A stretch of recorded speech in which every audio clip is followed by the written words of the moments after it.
திருமணம் செய்வதாக கூறி 3 முறை கருக்கலைப்பு செய்ய வைத்த காதலன் கைவிட கண்ணீரும் கம்பலையுமாக காதலன் வீட்டு முன்பு பாதிக்கப்பட்ட பெண் காத்திருக்கும் காட்சிகள்தான் இவை. மயிலாடுதுறை மாவட்டம் குத்தாலம் தாலுகா அசிக்காடு ஊராட்சி செங்குடி கிராமத்தைச் சேர்ந்தவர் சுகப்பிரியா. சென்னையில் உள்ள மருத்துவமனை ஒன்றில் நர்சிங் வேலை செய்து வந்த இவருக்கு அதே பகுதி மேலத்தெருவைச் சேர்ந்த டாடா ஏஸ் வாகனம் ஓட்டும் வினோத் என்பவருடன் பழக்கம் ஏற்பட்டது. இவர்களின் பழக்கம் நாளடைவில் காதலாக மாறி கிட்டத்தட்ட 7 ஆண்டுகளாக இருவரும் காதலித்து வந்ததாக கூறப்படுகிறது. வினோத்ங்கிற பையனால நான் பாதிக்கப்பட்டிருக்கேன். அவங்க அப்பா பேரு அழகர் சாமி, அவங்க அம்மா பேரு மல்லிகா. 7 வருஷமா நாங்க பழகி இருக்கோம். 7 வருஷமா பழகிட்டு என்னை ஏமாத்திட்டாபல.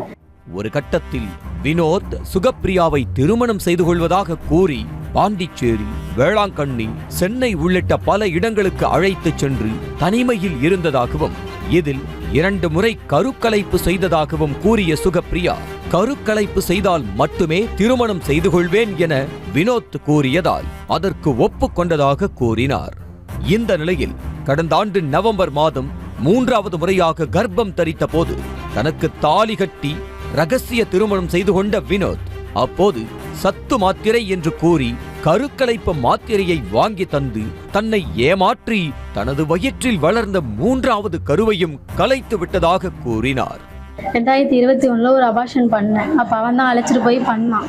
மறுபடியும் ஒரு அபார்ஷன் பண்ணேன். அதுவும் அவன் தான் அழைச்சிட்டு போய் பண்ணான். அவன் என்ன சொன்னான், கல்யாணம் பண்ணிக்கிறேன், நீ அபார்ஷன் பண்ணாதான் நான் கல்யாணம் பண்ணிப்பேன்னு சொன்னதுனால தான் நான் அபார்ஷன் பண்ணேன். இப்போ என்னை கல்யாணம் என் தாலியும் கட்டியிருக்கான்.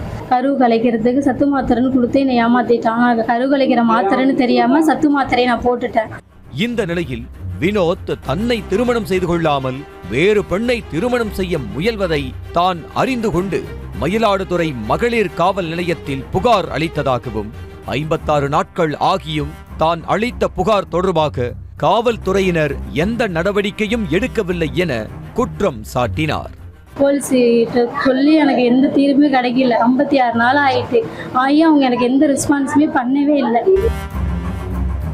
இதனால் வேறு வழியின்றி தனது காதலன் வீட்டின் முன்பு தர்ணா போராட்டத்தில் ஈடுபட்டிருப்பதாக கூறிய சுகப்பிரியா, தன்னை கண்டவுடன் வினோத்தின் பெற்றோர்கள் வீட்டின் கதவை பூட்டிவிட்டு வெளியே சென்றுவிட்டு தான் வீட்டின் கேட்டை உடைத்து உள்ளே சென்றதாக தன் மீது பெரம்பூர் காவல் நிலையத்தில் புகார் அளித்திருப்பதாக கூறினார்.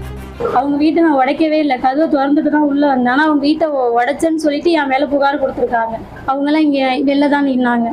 தனது அம்மாவுக்கு பிடிக்கவில்லை என்பதால் தன்னை திருமணம் செய்து கொள்ள காதலன் வினோத் மறுப்பதாக கூறிய சுகப்பிரியா, 3 முறை கருக்கலைப்பு செய்த தன்னை இனி யார் திருமணம் செய்து கொள்வார்கள், தனக்கு நீதி கிடைக்க வேண்டும் என கண் கலங்கினார்.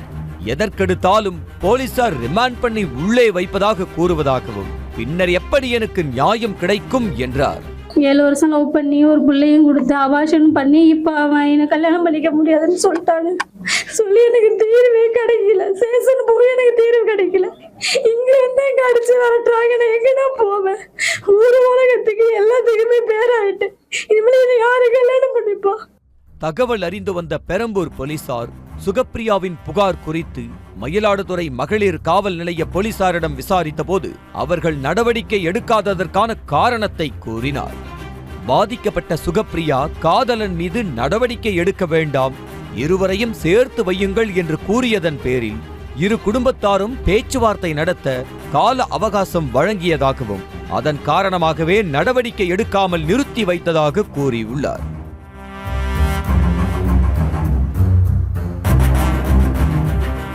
இதற்குள் சுகப்பிரியா காதலன் வீட்டின் முன்பு தர்ணா போராட்டத்தில் ஈடுபட்டதால் வினோத்தை கைது செய்த பெரம்பூர் போலீசார் திருமணம் செய்வதாக ஆசை வார்த்தை கூறி ஏமாற்றுதல் 420, 417 ஆகிய சட்ட பிரிவுகளின் கீழ் வழக்கு பதிவு செய்து அவனை சிறையில் அடைத்தனர்.